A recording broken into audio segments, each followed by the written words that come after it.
कौन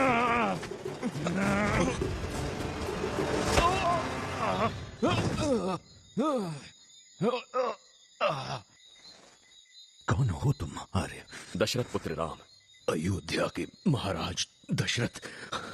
उस महानुभाव के साहस और कुलीनता की कहानियां सुनी है मैंने, फिर तुमने मेरे विरुद्ध सुग्रीव का साथ क्यों?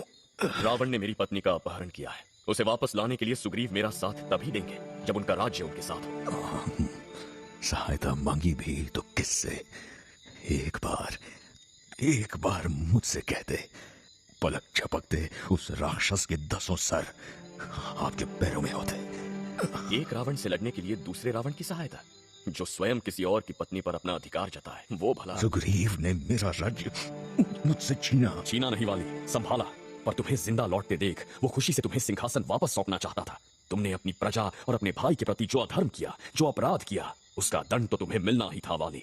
अपने खोए धर्म को फिर याद करो, ताकि जो शांति तुम्हें जीवन काल में न मिली, इस मृत्यु में मिले।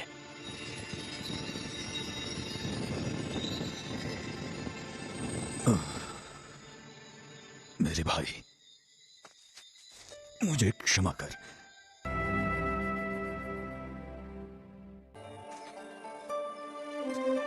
तुम एक सम्माननीय सम्राट ही नहीं, मेरे आदरणीय मित्र हो सुग्रीव, और मित्रों में कभी क्षमा मांगने या देने की प्रथा नहीं होती। पिता श्री राम की धर्मपत्नी की सुरक्षित वापसी के कार्य में नियुक्त करता हूं। उनका अपहरणकर्ता कोई और नहीं, स्वयं राक्षस सम्राट रावण है। इस कार्य को संपूर्ण करने के लिए 30 दिन है तुम्हारे पास। 30 दिनों में या तो तुम्हें राजकुमारी सीता मिलेंगी या मिलेगी अपनी मौत। विनता और उसका कबीला अपनी खोज शुरू करेगा पूर्व दिशा में। सुषेण, तुम और तुम्हारे साथी जाएंगे पश्चिम की ओर। शतबली, आपकी दिशा है उत्तर, और दक्षिण का हवाला मैं करता हूं तुम्हें, हनुमान। आपके आदेश से मुंह मोड़ नहीं सकता महाराज, लेकिन मैं केवल एक सैनिक बनना चाहता हूं, सरदार नहीं। नहीं हनुमान, तुम्हारी जगह सबसे आगे है। हाँ महाराज, पर उसकी उम्र, उसका अनुभव सबसे कम। लेकिन रणभूमि में साहस और बहादुरी सबसे अधिक। इस बात का मोल आपके लिए है, क्या सेना के लिए होगा? क्या वो इस युवा का कहा सुनकर उस पर विश्वास करेंगे? मुझे विश्वास है हनुमान पर। शायद हनुमान के साथ कोई और जाए तो। कौन? अंगद। इस कार्य का नेतृत्व अंगद को सौंपा जाए महाराज। किष्किंधा के उत्तराधिकारी की बात इनकार करने से पहले कोई भी 100 बार सोचेगा। अंगद सही। मुझे लगता है महाराज, मुझे भी इनके साथ हो लेना चाहिए। बच्चों को राह पर रखने के लिए एक बूढ़े की लाठी काम आ सकती है। जैसा तुम चाहो जाम्बू। महाराज, कुछ कहूं? कहो मित्र। मैं अब तक समझा नहीं कि सुग्रीव महाराज ने इस कार्य के लिए मुझे ही क्यों चुना। मुझसे बेहतर कई हैं, लेकिन अब जब चुन लिया है तो अपना हर भार मेरे कंधों पर डाल दीजिए।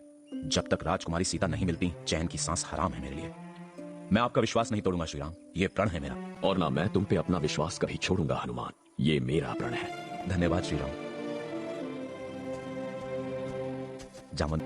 जामन काका, कौन कहेगा कि ये वही योद्धा है जिसने कुछ पल पहले एक भारी विजय प्राप्त की? चेहरा देखो, एक सन्यासी का जो जग की मोह माया से अपरिचित है। शांत, निर्मल। श्री राम में जरा भी अभिमान की झलक नहीं। क्यों? शायद उनमें इतनी सूझ है कि अभिमान को अहंकार में बदलने में देर नहीं लगती, इसीलिए शक्ति पर संयम रखना आवश्यक है। जामन काका, एक बार फिर सोच लो, आगे सफर बड़ा लंबा है और कठिन भी।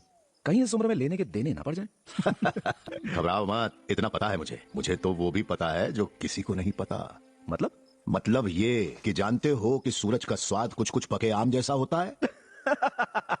सूरज पका आम? काका, आम के पकने का तो पता नहीं, पर आपका दिमाग लगता है ये सफर बड़ा भारी पड़ेगा।